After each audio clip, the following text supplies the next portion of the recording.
to kill. The predator does not show up unless he has the agenda to kill. The predator does not show up unless he has the agenda to destroy. He only comes. He doesn't come for any other reason. The predator does not come for your entertainment.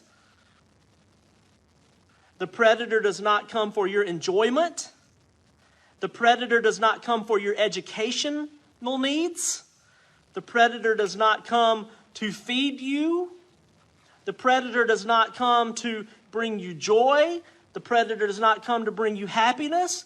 Yet we drink him out of the bottom of bottles. We listen to him on the radio. We watch him in our televisions. We let him into our homes through the windows and the doors. We let him into our churches. We let him into ourselves. We invite the predators to kill, steal, and destroy from us because we are listening and following their voice, because we are sheep. And we are sheep who need to be led. Woo! Verse 10, let me just finish the whole thing, and then I'm going to read verse 11. The thief does not come except to steal, kill, and destroy. That's the only reason. He comes for no other reason. If the thief is in your home, and you can tell he's the thief because he's not the shepherd. You can tell he's the thief because he brings the spirit of fear. You can tell he's a thief because he's leading you with manipulation, fear.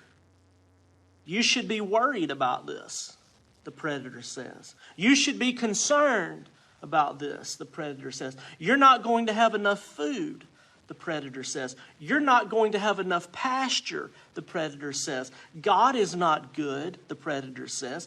God is not Jehovah Jireh, your provider, the predator says. God is not Jehovah Rapha, your healer, the predator says. God is not Jehovah Shammah, your peace.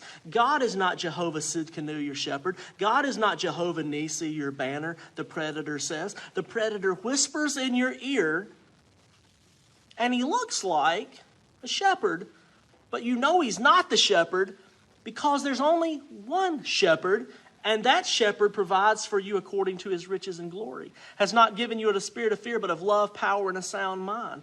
Has come that you might have life and have life more abundantly. I'm telling you, you will recognize the shepherd's voice above the predator if you recognize the intent of the speaker.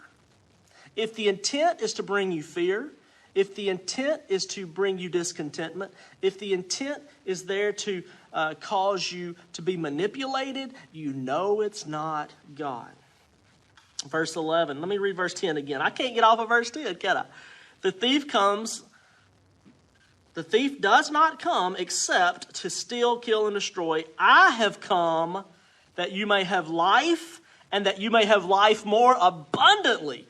So when you're following Christ, what do you get? You get life. What else do you get? More abundantly. You're not going to starve. You're not going to be oppressed by a recession. You're not going to follow the rules of everyone else around you. While everyone else may be dealing with a plight, while everyone else may be dealing with a drought, while everyone else may be dealing with this and that, the Lord is your shepherd. Woo! And you are sheep of his pasture. Verse 11, he says, not only am I a shepherd, God doesn't just say I'm just a shepherd. He says, I am a good shepherd. Every person here, please, every person here, all 50 of you, he says, I am a good shepherd. Good. Good. Everybody hashtag good. This is so vitally important. The enemy has us believing that all he needs us to do, or all he needs to do, is to prove that God doesn't exist so that people won't follow him. That has never been Lucifer's plan, to prove that God doesn't exist. Lucifer has always wanted to prove that God is not good.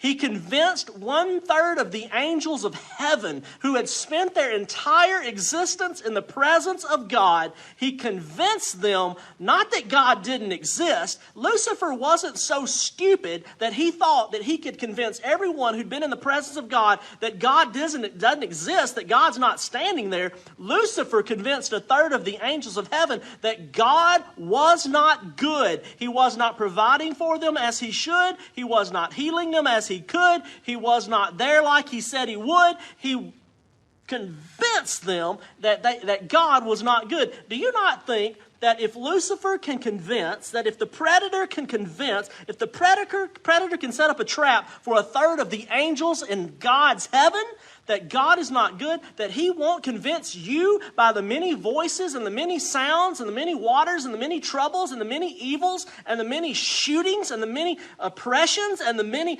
governments and the many churches and the many things going on around you, that God is not good, and that while God may not have caused something to happen, he certainly could have stopped it. And the enemy will convince you that he should have stopped it if he were in fact good. Which leads to the question, why does a good God let bad things happen to innocent and good people? Who do you think says that to you? It's a predator who is setting a trap, who has come only to kill, steal, and destroy.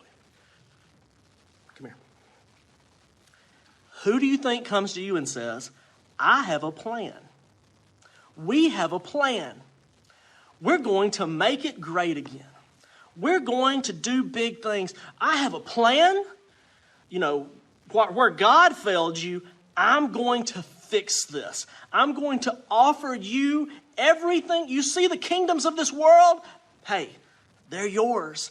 You want it? You want it? You want it? Just bow down and worship me. You want it? You want it? You want it? Just follow me. Just listen to me. You want it? You want it? You want it? It comes through having enough money. It comes through having enough things. It comes through being in power. And all of those things are voices of the predator, not the shepherd.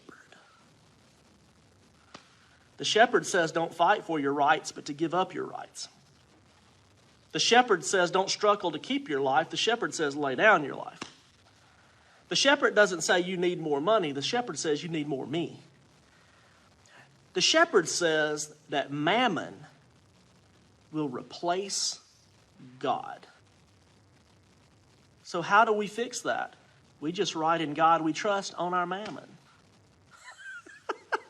And that satisfies our religious souls. So while 90% of the time we worship mammon, 10% of the time at least we worship Molech, and we sacrifice our children to the god of Molech. I'm not going to mention any specific evil happenings in the world today, but you who have ears, listen to me. We have got to stop attempting to serve Mammon and Molech, because you cannot serve Mammon and Molech and follow the good shepherd.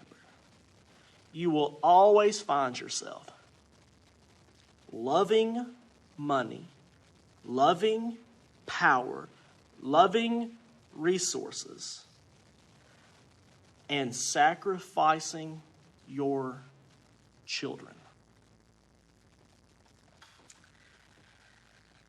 I don't have much time, so I'm not going to be able to finish this completely, but I want to read verse 11. I am the good shepherd. I am the good shepherd. The good shepherd gives his life for his sheep. Verse 14. Ooh, this is so powerful, it's taking my breath away. He once again repeats, I am the good shepherd, and I know my sheep, and I am known by them. As the Father knows me, even so I know the Father. I lay down my life for the sheep, and other sheep which are not of this fold, them too I must also bring. They will hear my voice. There will be one flock, and there will be but one shepherd. Psalm 23, verse 1. Again, we're not going to get far in this. Good morning, everyone, and welcome to Pray First, a conversation we have Monday through Friday right here on the Pastor Doug page. Hashtag live if you're joining us live. Hashtag recorded if you're joining recorded. Hashtag shared. Get this out on your page.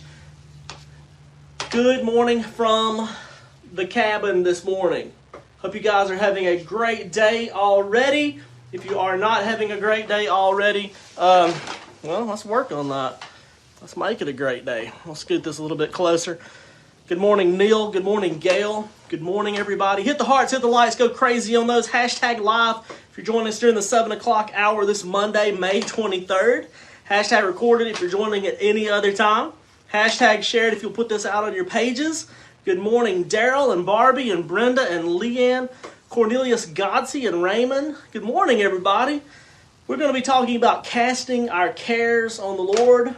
I'm on vacation. I am casting my cares. Everybody hashtag casting.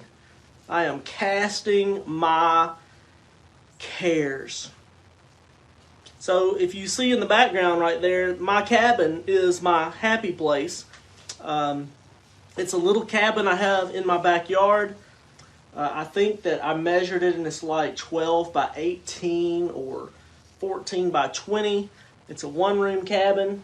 It's a rustic cabin, meaning I don't have electricity in here, so I run a cord from my barn over here when I use electricity. I have a wood-burning stove.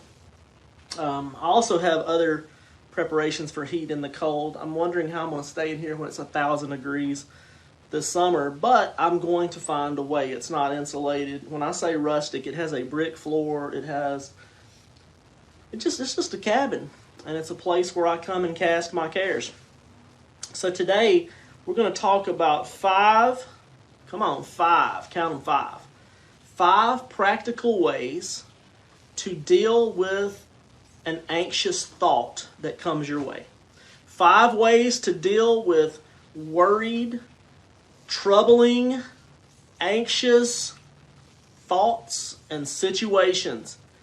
We're going to throw them back from wherever they came. We're going to cast them. Have you ever heard the verse in Scripture that says, "Cast your cares on Him, for He cares for you"? Have you heard the Scripture say that? Do you know what it means? Do you know how to do it? Have you ever sat and listened to someone teach? I did this in high school, especially advanced mathematics. I just didn't care. I didn't care, and I thought, geometry was, what am I going to do with that? And then algebra, I thought, when is the time that I'm going to have to add the alphabet? A plus B and C and all that stuff.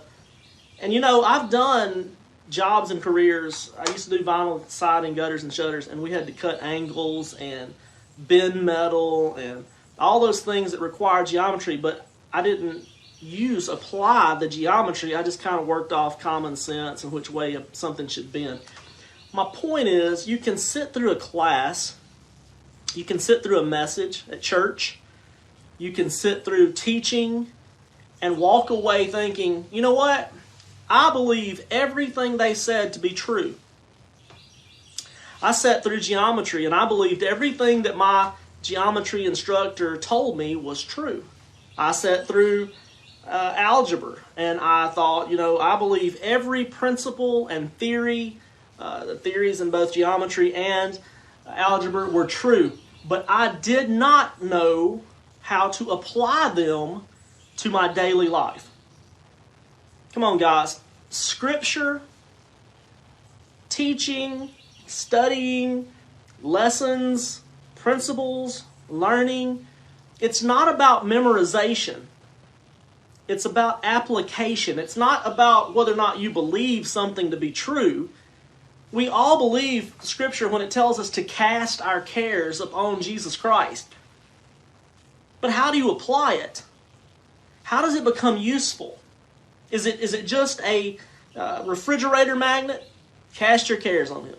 Is it just a t-shirt, a Christian t-shirt? Cast your cares on Him.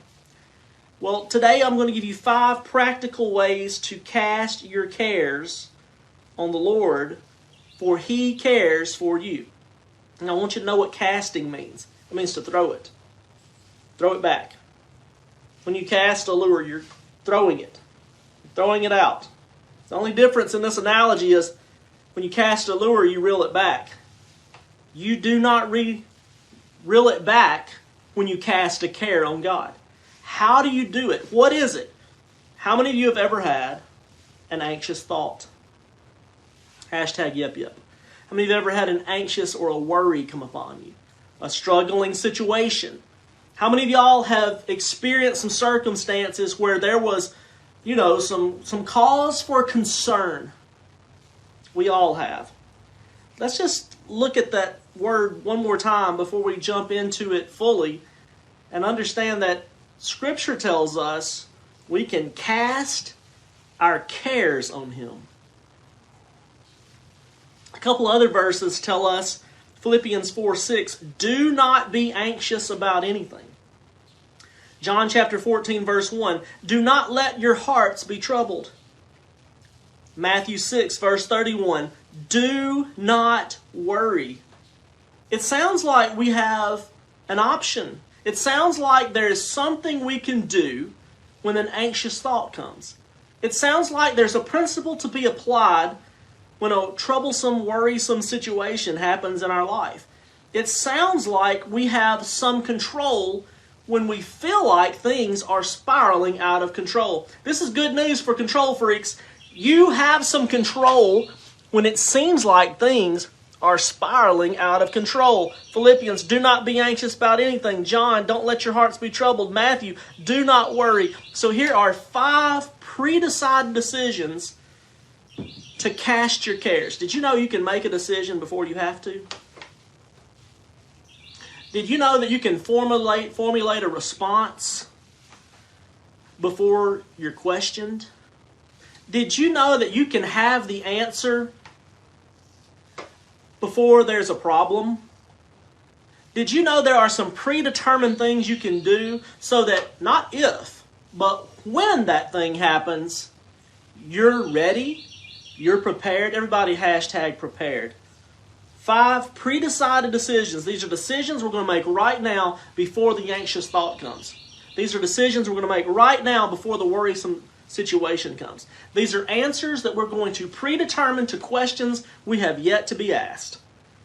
I'm going to say that one more time. These are answers, these are predetermined answers to questions that we have not been asked yet. Woo! Number 1. Here's how to cast your cares upon the Lord. Number 1, cast your cares by stopping worried thoughts before they even start. What? Yeah. Number 1, cast your cares by stopping worried thoughts before they even start. Don't even let them start. Stop them before they take root. Befuddle the enemy by having a plan. Stop the cares, cast the cares by stopping the worried thoughts before they start. 2 Corinthians chapter 10, verse 5. Casting down arguments and every high thing. I want you to know that you could take both of those, combine them together, and say casting down pride.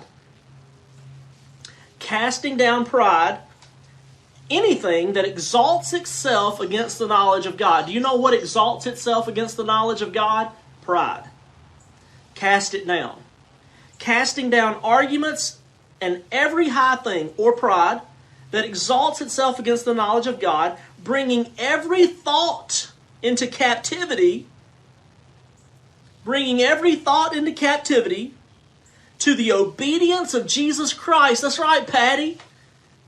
I love that you're here. I love that you're healing. I love that God used medical men and women and procedures to replace your hip. And I'm sure the enemy has whispered things time and time again. You're not going to be able. You're not going to. This is going to be the way it is. And you have to take those thoughts and say, no, greater is he that's in me than he's in the world. It's not by might nor by power, but by the Spirit of the Lord. The latter should be greater than the first. You have to take